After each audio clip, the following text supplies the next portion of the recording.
This is the first lecture of our course. Structure of the atom. It's a review of information that you first. All atoms are made of three subatomic particles. Electron, which has charge -1 and fantastically small mass.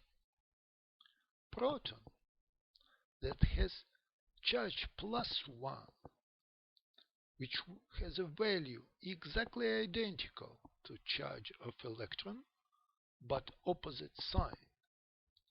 Mass of proton is roughly 2000 times larger than mass of electron. Neutron has mass slightly larger than mass of proton, and its charge is exactly 0. It's electroneutral. Only these three particles are important for atomic chemistry.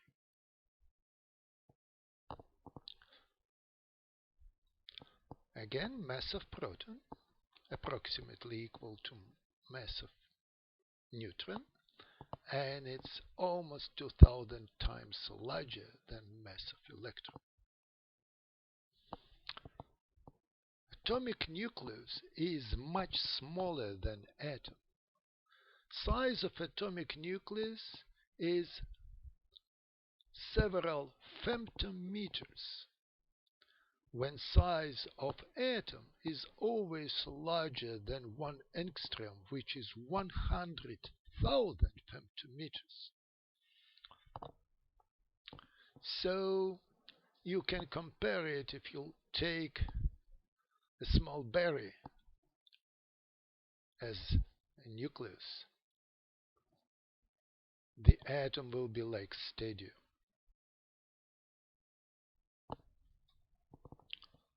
That means you cannot see a berry in the middle of stadium. You wouldn't be able to see nucleus if you are looking at object of size of atom. For simplicity, we'll always consider nucleus as so small it has no dimensions at all. Electron is even smaller. Number of protons in any atom, is number of this element in periodic table. Hydrogen has 1 proton and it's number 1. Carbon is number 6. It has 6 protons. Number of protons plus number of neutrons we name mass number. It is not equal to mass of this atom. It's a whole or integer number, again equal to sum of protons and sum of number of neutrons. Hydrogen has 1 proton and no neutrons. Mass number is 1. Isotope carbon-12 has 6 protons and 6 neutrons. Its mass number is 6 plus 6, 12. All the chemistry is described by movement of electrons around nucleus. This movement cannot be described by usual Newton mechanics, but it is described by quantum Schrdinger equation. Like Newton usual mechanics, Schrdinger equation is differential equation.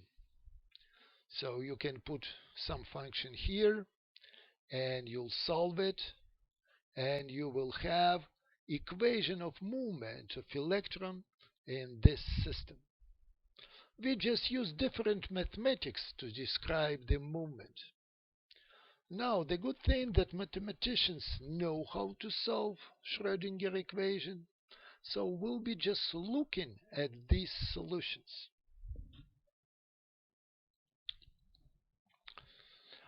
solution of Schrödinger equation for atom we name wave function.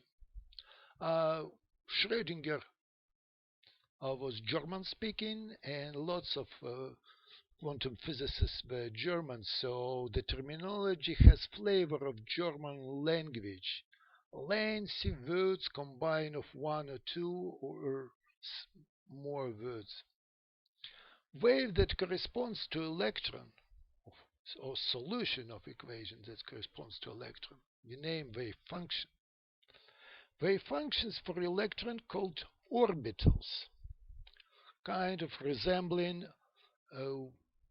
orbiting of planets around the sun. This is again solution of Schrödinger equation for that electron. Amplitude of this solution at given point can be related to probability of finding the electron there. So if amplitude is 0, there is 0 probability to find the electron at that very point. Is amplitude high, that perhaps electron is most probably there most of the time. The regions where electrons will never be found we call nodes. They have 0 amplitude. Let's look at simplest orbital, the simplest possible solution of Schrödinger equation for hydrogen atom. It's 1s orbital, you remember it. There is nothing crazy with this function. It's function of one parameter, distance from the nucleus. It has parameter that is radius of atom, well, multiplied by square root of pi, and the only function is exponent of this radius divided by radius of atom. So it's very simple exponential function in one dimension. It's no black magic. The probability to find electron at distance r will be square of this function. So we take this expression and square it, and we have this relatively simple function. You can find similar solutions for any important functions, but we will never use them